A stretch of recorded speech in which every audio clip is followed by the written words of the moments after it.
I was gasping pretty good, I think. We dropped our rucks a couple times. Yeah. Get moving over. But we got confused. Where to go? Get it up! Because we went to the table and then he told us to leave, but we thought he meant back to the water. So we went back to the water and then back to the table. He meant over here. So that eventually came to the right spot, so it worked out well. Once you get over there, de-rig and drink water. Students were given a choice of small boulders from which to select their class rock. Specialist Cesar Sanchez came up with the winner. As a sapper, you look for the heavy stuff. You're not a weak person. A sapper, an engineer, you look for the tough stuff. So everybody started looking for the small rock and stuff, so I look for the heavy one, because we sappers, and sappers carry the heavy stuff, right? That's just the way it goes. Sappers lead the way. I did get it. I got it.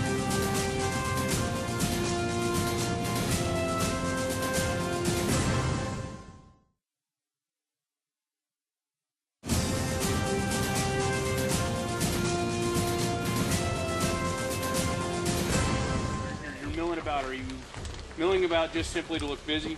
What's going on at this point? Since 2004, graduates of the Sapper Leader School have been authorized to wear a Sapper uniform tab on their left shoulder, like the Ranger and Special Forces tabs.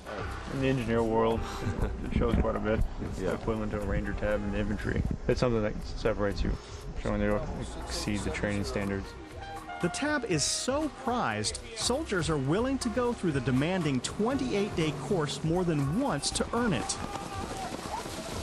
My job is a sapper, and I mean, I'm a team leader back at Fort Rich, so I mean, wouldn't look good for me to go back without it. As an engineer, this is it.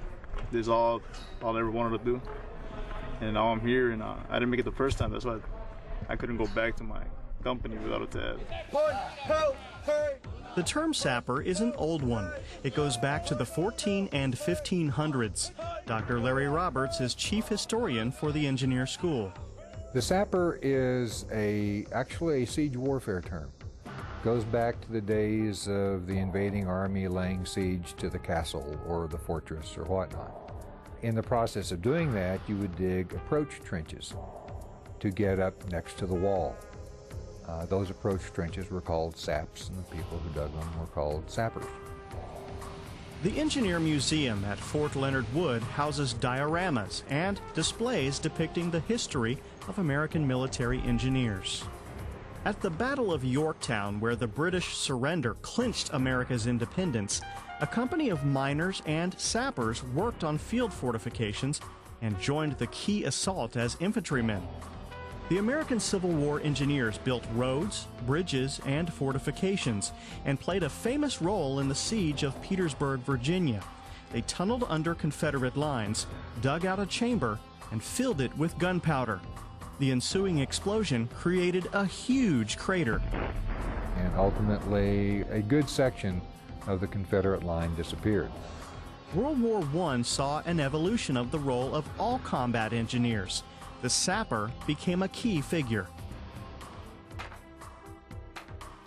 The person we see as that individual going forward to breach the wire, to create the gap so the infantry can move forward. That person was really born in the battlefields of World War I because of the elaborate trench systems and things like that. On World War II's pivotal D-Day, combat engineers were among the first to land.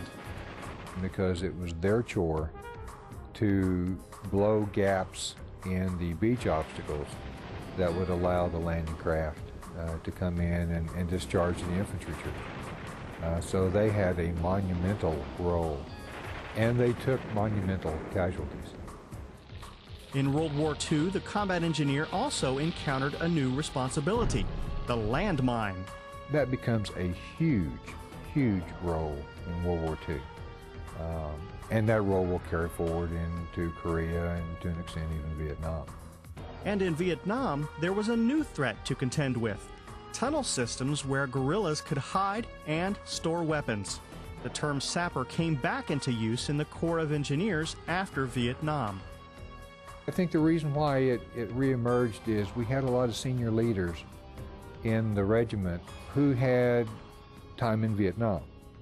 The most dangerous person on the battlefield in Vietnam was the NVA or VC sapper. He could come through the wire without you knowing it. He could blow up your hooch or your bunker without you knowing it. Knowledge and use of explosives have long been central to the Sappers' mission. That remains true today. Claymore. Let me see the component. Claymore. But at the Sapper Leader course, students are being taught a broader skill set than ever before. You know, when we're talking about airborne operations, waterborne operations, mountaineering operations, pathfinder operations, and just the culmination and the marriage of each one of those skills in one person. And so we're talking a very diversified individual that's, you know, honed to a sharp point and ready to go out there to the cutting edge of battle.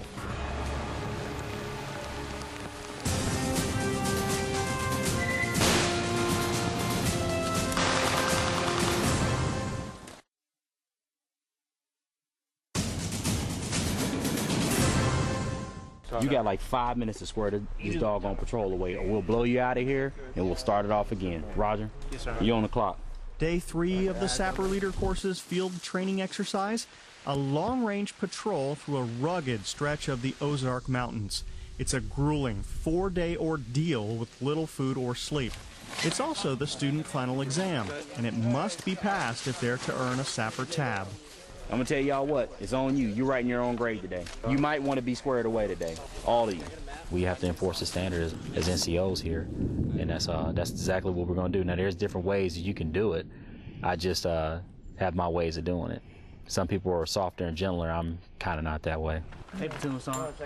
Say pop. That's your head popping out your ass right now. You need to square this away, like right now. Platoon and squad leadership positions are rotated through the 46 students in this class. It's the students' job to execute a series of missions. Operations plans must be prepared and issued. Okay, enemy situation. The Darien and rebel forces are positioning supplies and equipment for planned attacks on U.S. forces. And I've started going towards the vantage points which I chose. It's the instructor's job, called a walker during the patrol, to stand back, observe, evaluate, and keep the pressure on. And I wouldn't probably sit on my ass. I would probably get up here and checking on security. You're exposed to obstacles and all types of different tasks here that build that confidence in leadership.